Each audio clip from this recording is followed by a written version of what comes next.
Everyone, I'm about to introduce to you author Mary Alice Monroe, and I have so been looking forward to this interview.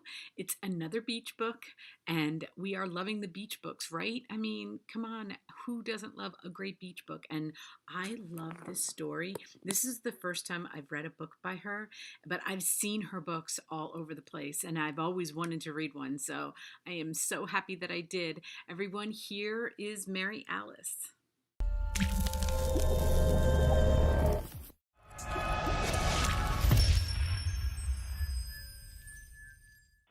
Hi, everyone. I am so excited because I am speaking with author Mary Alice Monroe, and her book comes out this week, her newest book, I should say, and it's called The Beach House Reunion. I'm so happy to talk to you, Mary. I'm so happy I read this book. Thank you. It's so good. And I hope you're enjoying this gorgeous spring. I am. It's time for all the beautiful summer books are all barreling out this month, I should say. I know. And the beach books are just coming, and I just starting to come out. Yeah, they're starting to come out. I just got back from California. I was on the beach out there, and I was reading your book, and I'm like, I'm in Pennsylvania. I'm like, I want to go to the beach, but it's a little bit cool at the moment. It'll get better. It's going to get better quick, so I'm okay. Very. But, I love the beach, and you live very close to the beach. Yeah, I live on the beach, and it's the Isle of Palms and Sullivan's Island, and it's my home. And I am a turtle lady. I mean, when I write about these sea turtles, I do it every day. So it's my passion. I loved reading about them. And, I thought maybe you could answer this question for me about turtles, because my mom lived on the beach in Jupiter, Florida. Okay? Oh, my goodness, they have a lot of turtles in Florida, especially Jupiter. And she passed away about in 2011, and I couldn't ask her this, so I'm like, I'm going to ask Mary. But she was really passionate about the turtles there, and it was kind of funny because, of course, I was raising children, and we talked every day, her and I, and she would say to me, well, I got to go to the beach, I'm going to watch the turtles, and I'm like, what? I'm like, I never. Was she on the team? I don't know what, like I said, I can't ask her, but she was really involved, and something she probably about was. When they would come and hatch their eggs, I guess, and then I don't know, like she. Well, what the team does, and it's in the book too, is when our goal is to try and get as many hatchlings as possible to the ocean, and only 1 in 1,000 makes it, but it used to be 1 in every 10,000. And since the 80s, the team started forming, and there's a lot more nesting turtles in Florida than in South Carolina, North Carolina, Georgia. But we do our best wherever we are. But when the nest hatches, the team tries to, at least in South Carolina where I am, we try to help them to the ocean to stop the predators from knocking them off one by one at least till they get to the ocean. I don't think they do that in Florida, where they'll have 1,000 nests in a mile. Well, we'll have 60 nests on the entire island. But they do monitor the nests. They patrol to make sure if there's a day nesting hatch, they'll be there for them. If they'll count the nests. They know where they all are. Florida's just a little different than the rest of the southeastern coast because of the number of nests. But the passion is equal wherever you go.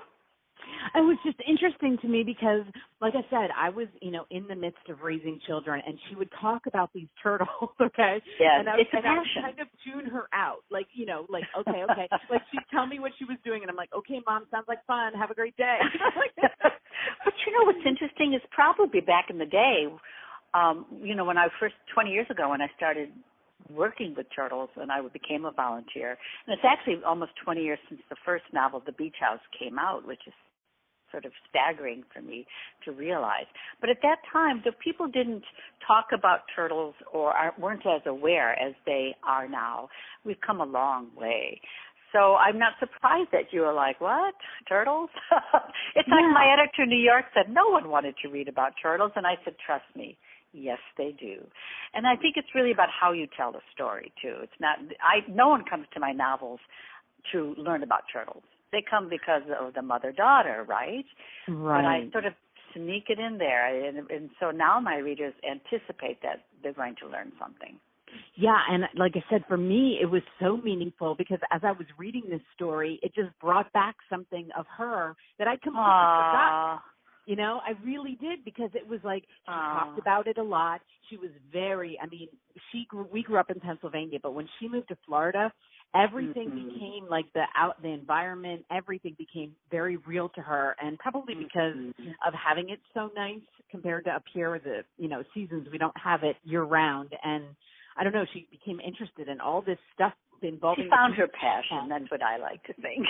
Yeah, and turtles have that way about them. Dolphins, I don't know what it is. They're such an ancient mariner, and they're so beguiling. I just feel all of us who love the turtles do it because we're passionate and we really care. And that's what I love about the readers when they read the book. And I think that's the key, is they learn about the turtles not by fact, or like a nonfiction book or a magazine article, but like if your mother told the story, you would hear it through her viewpoint and her passion, and then you care.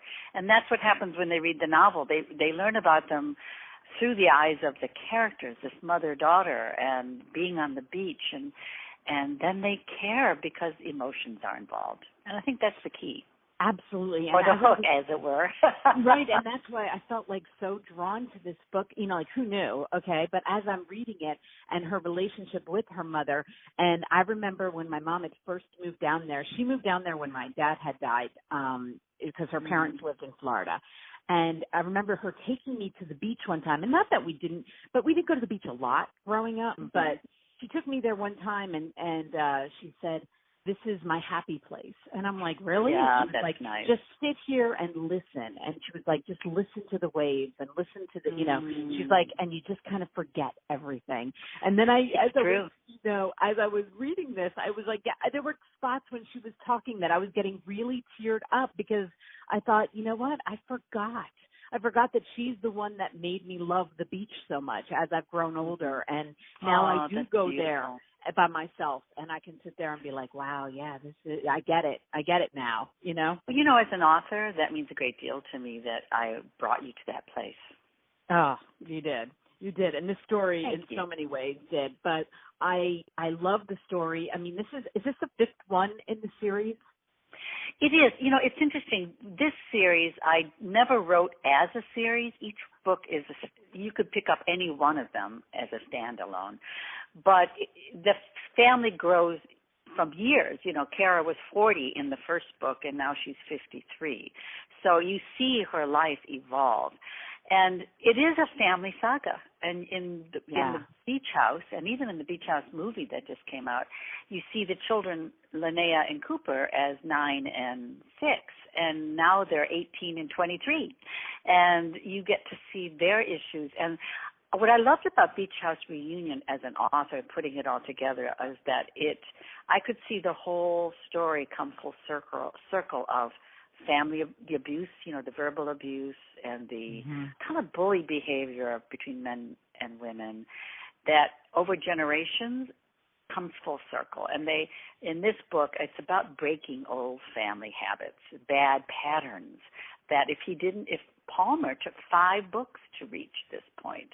Wow. And the brother-sister relationship through the course of 5 books that they came full circle. And I brought everyone back. That's why I called it The Reunion, because every character that you loved in the whole series is in this book. Yet if you never read any of the other 5, I like to think I worked very hard at making sure this book stands alone. And it's not fair, I don't think, to put a book out and tell everyone you have to read the other 4. You can read this one, and if you love it, then it'll enrich the other 4. But I try to write this story as a family saga of breaking patterns, of finding new ways to bond. I think a lot of times, I'm from a big family too, that when you get together we're all getting together for Mother's Day, and we're all of us and generations, and there's always an axe to grind. There's always playing a role that you had in the nursery that you no longer fit. There's a lot of baggage. Everyone takes emotional baggage as well as the other stuff to these family gatherings, whether it's Christmas or Mother's Day or Easter or a beach house. You are one of a large group of people who have known you for a long time, and there's a lot of history. And I think it's really important for families to treasure the time, to try to recognize who each other are today, because they're not the same person they were when they were 8. They're different. They have new goals, they've experienced a lot, and they've changed. And I think that's the secret in this family had to learn, that we had to stand up as the individuals we are today. And going back to the ocean, looking at the ocean and staring out like your mama taught you, when you look out at an ocean or a vista of any kind, the mountains, your inner self both expands as you become part of something bigger than yourself, but also your ego shrinks a little bit because you realize just how small you really are. And that's why I think beach house reunions or mountain house reunions are so particularly wonderful, because they give you that perspective while you're gathering with siblings and mom and dad and grandma and grandpa. That's so beautiful. That is exactly what I got from this. And the thing about, if you read this book, you have the desire to go back. Now I want to go back and read the others. And I think that is like such a goal too, so that the writer is not like, oh, I don't understand. It's like, oh no, I want to hear, I want to hear more, and I want more to know of that character. Yeah. But that's what I hope, that it's this book. If they love it and they love my writing style, then they'll want to read more. And if they don't, then I hope they've read and enjoyed the one book. But also there's the movie, so if you don't want to read the book, you can watch the movie. Yeah, did it come? I wanted to ask you that. When did the movie come out? The Beach House came out on it was a Hallmark Hall of Fame, and the premiere was April 28th. So it replays on the Hallmark Channel, and you can also stream it on your computer. I'm definitely I'm like, oh, I have to do this Andie MacDowell was fabulous. She played Lovey, I love the mother. her. And then Minka Kelly was really wonderful as the daughter, Kara, who you will follow in all these books as she gets older. And the one who I think stole the show was Chad Michael Murray, who played Brett, exactly as I imagined him in my mind. So all of them were so great. Like I said, I'm like, what do I have to do this after? Do I have any plans this after? I want to do that. Because I've watched it several times. I'm sure that's awesome. Are they good? Are there going to be more? Did they buy the? I don't know where. I guess Hallmark gets to make that decision. Okay. I hope so. I would love it. I hope so. My oldest daughter's name is Kara, and but I spelled it with a K, because her brother Kyle is with a K. Oh, yes. So I thought it kind of went together. But, so when I see it with a C, it's always kind of, like, oh, yeah, I could have spelled it with a C. But don't forget it came from the Latin caretta, which is for loggerhead, which I was so amused because we have a turtle in the South Carolina aquarium that we called Caretta. And I was really pleased. I had already named my character, but it turns out everyone wasn't sure if Coretta, we thought it was a girl, and it turns out it was a boy. Well, you want to know another interesting thing is that my oldest son and his wife lived in Charleston, and with my 2 granddaughters, and they have been to that aquarium. I have pictures. Oh yeah, it's a great aquarium. And yeah, they just moved to Arizona. His job moved him, but they lived in Charleston for a while. I know it was heartbreaking. They were just heartbroken because they love Charleston so much. It's a great city. It really is. I got to visit them there a couple of times, and they just missed I guess there was an Old Town. Is it Old Town? Well, there's the Old City. It's a very old city, and they've maintained the historic buildings, so it really has a lot of charm still. Yeah. And of course, it's right on the water. It's quite lovely, and the aquarium's right in the harbor, so you can see the dolphins swimming outside in the harbor while you're on the veranda. It's beautiful. They were there. I have pictures of them there. So cute. But I wrote down, this book is I'm a quote person. Okay, so I write down quotes, or this was on my Kindle, so I kept highlighting it and then saving it to my photos, and so I was going through them today so I can tell you what my favorite ones were, and because I love quotes, and I know people out there love quotes too, but the ones these two made me like tear up. Okay, so Linnea, is that how you say her name? Linnea. Linnea, okay. So Linnea is reminiscing about Lovey, which is her grandmother and Kara's mother. And they're talking about the fact that she's going to be dying soon. And Linnea says to her, like, I don't want you to die. And then Lovey says, don't be sad. A part of me will always be with you. And then around and around the cycle of life goes. It's really quite beautiful. Teared up right away because I was thinking with my granddaughters, like, you see the cycle of life with your children a little bit, but you and I know, like, when you see your grandchildren, like, you start to understand it a little bit more about like, I don't know, when I look at them and I look into their little faces, I think, oh my gosh, I didn't think I'd ever see that. Like, I don't know, I never get tired of that feeling. And I love that. And I think that's the parallel that I always try to draw when I have, especially an older woman. I do this a lot in my novels. It's an older, wise woman. It's an old fairy tale structure. But it's called wisdom. When you see the cycle of life and you see your role in it, and you realize that life and death are all part of that cycle, and it's nothing to be afraid of. But that is wisdom, and I love it when you have a character who, like Lovey, is sharing that wisdom to the young. Yeah, and it's something that she can remember. She'll always remember. And, I had grandmothers that I was very close to. And so I think that, now being the grandmother, I'm like, wow, how did that happen? I know, so fast. I know. It didn't seem that long ago that I had grandmothers, so. And some days it seems so long ago. Yeah, that's true. Don't you? I mean, I look at all the books that I've written and where I was when I wrote them, and it's like you see your life in terms of passages or eras, my childbearing years, my young mother years, my older children novel years, my now a grandmother novel years. I'm the same, but I'm different in each era. Yeah. Yep. And you've written so many books. I was going through them, and I was like, oh, my goodness. You've written so many books. I have. And what's interesting from my when I look back at the career, The Beach House is one series that I think is a hallmark of all my work. But because it was the first book in the series called The Beach House, that I made a decision that every novel I would write would still be a story, but I would put it on the backdrop of some species that I've worked with. And that not only changed my career, but it changed my personal life as well. So I work with the animals. Every novel I write, I have rolled up my sleeves and worked with for years, either through rehabilitation or training or depending on the species. So I really made that decision with the Beach House, but over the course of the last 20 years, I've worked with so many different animals, and I really feel, looking back, that and from the letters that I get from readers, that I have brought an awareness of these animals to my readers, and that sort of transcends storytelling.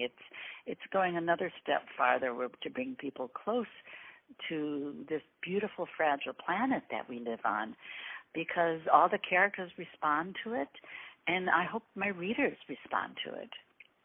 Yeah, I love that every chapter starts with a fact about the turtles, and like for somebody like me who didn't know anything, by the end of the book I was so excited about the beginning of a chapter. I was like, I love that. I was learning as I'm getting very excited about it. And this well, do you know why I did that? I did that because I put a fact at the beginning of the chapter that also sort of paralleled some of the action, but mostly when I write a novel, I'm not trying to dump my research into the novel because that's lazy. I want to tell us an emotional story. When I'm writing the book, I'm thinking about Linnea and her love story and what she's struggling with as a graduate, and I'm thinking of Kara and her decision as a new mother and an older mother, and releasing, the sorrow of her husband's passing and all these issues. That's what I'm writing about. But I've already done my homework. I know now the sea turtles and how I put them in the background. And if the reader never wants to read that chapter heading, she doesn't have to. But if she does, she can learn a lot. So I just hope that, like you said, I got to love the chapter headings. That's music to my ears, because that means I succeeded in the story to make you interested in turtles. But I don't want to make my story slow down.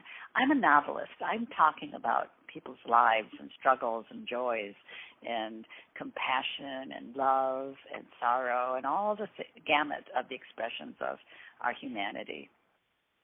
And there's so much packed in here.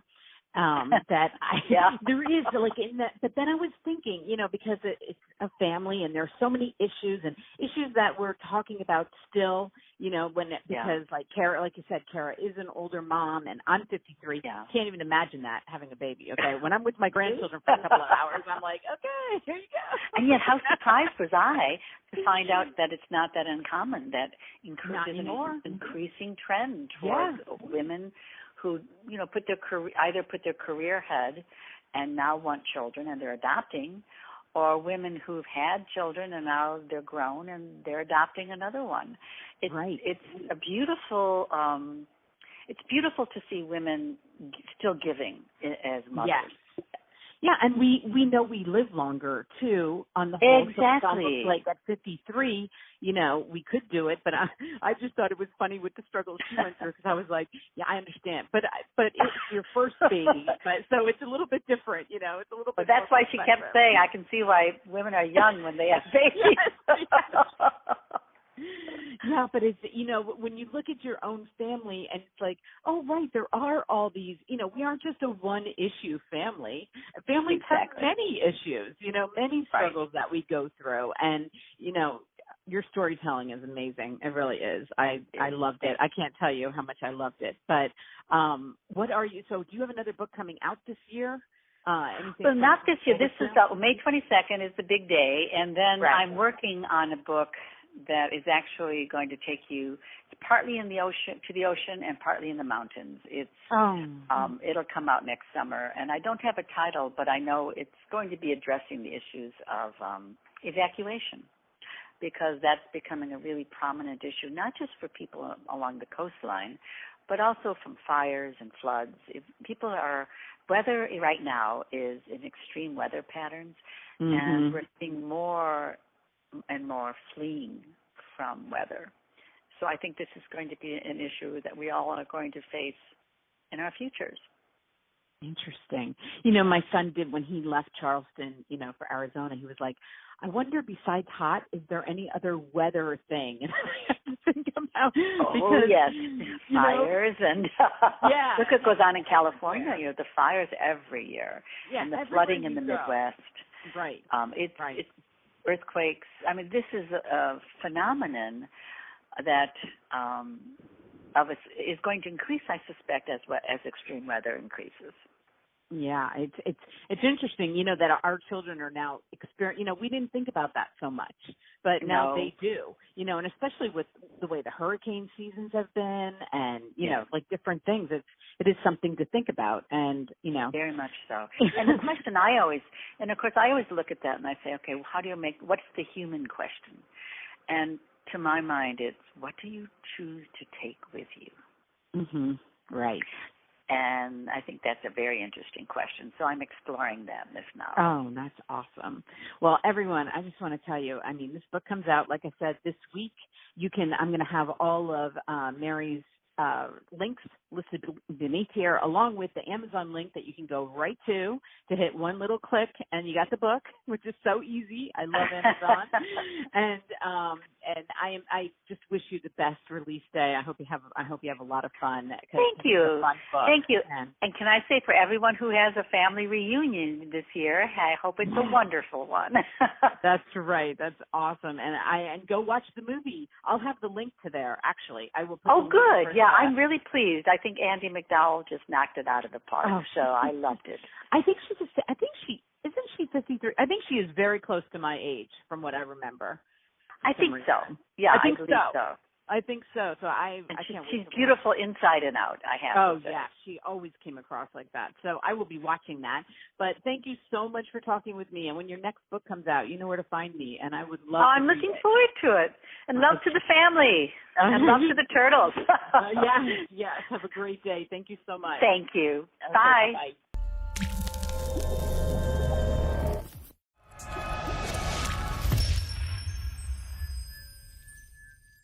Thank you everyone for listening to Mary and I talk about her newest book. She was so sweet. I am so happy I read this book and really happy that I got to talk to her. So like I told you guys, I'm going to list all her links underneath here, and also the link to the movie, which is amazing. I really, really want to watch it. So anyway, thank you so much, Mary Alice. It was really, really fun talking with you and getting to know you. And thanks everyone for listening.